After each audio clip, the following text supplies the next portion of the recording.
Hello, Bacho. Let's take a given question. The question says, in the arrangement shown in figure A1, A2, A3, and A4 are the accelerations of masses M1, M2, M3, and M4 respectively.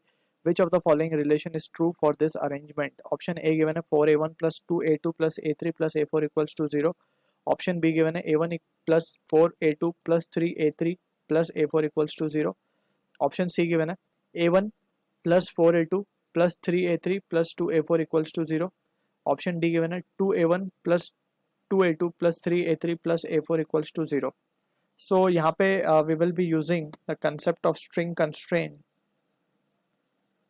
and we will be having the constraint relations. अब यहाँ पे एक और important point we need to remember, that is work done by internal forces. Work done by internal forces is 0.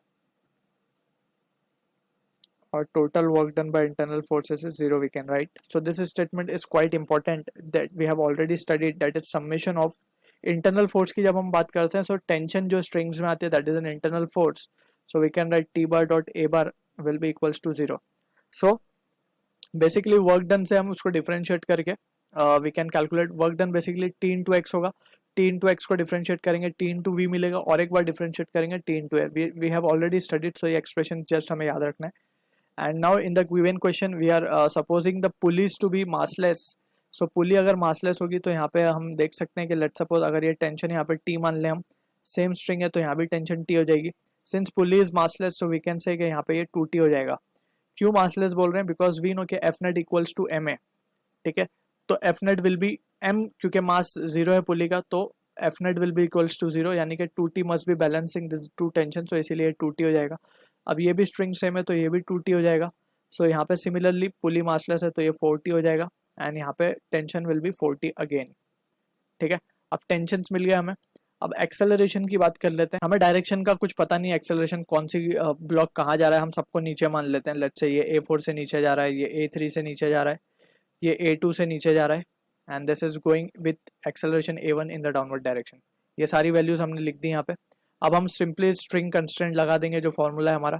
Now using T bar dot A bar, ये basically हमें याद रखना है डॉट प्रोडक्ट है, सो इसका फॉर्मूला एक्चुअली होगा T A cos theta, where theta is the angle between tension and acceleration. So ये याद रखना है. तो अगर हम फर्स्ट पे लगाएं, सो टेंशन ऊपर की तरफ है, एक्सेलरेशन नीचे, so it will be minus of 4T A1. Similarly अगर 2 पे लगाएं हम, सो 2 पे ऊपर नीचे अगेन, सो 2T A2. सिमिलरली 3 पे लगाएं, सो ये हो जाएगा T A3 माइनस 4 पे लगाएं तो T A4, and that will be equals to 0. So यहाँ से T कॉमन निकाल के 0 के नीचे डिवाइड हो सकता है. सो यहाँ बचेगा -4A1 minus 2A2 minus of A3 minus A4 will be equals to 0. Negative sign भी कॉमन निकाली जा सकती है, so we can have the relation 4A1 plus A2 2A2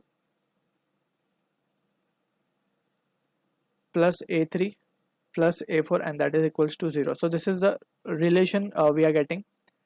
And options को अगर हम देखें, so A option will be the answer for this question. I hope you understood the solution. All the best.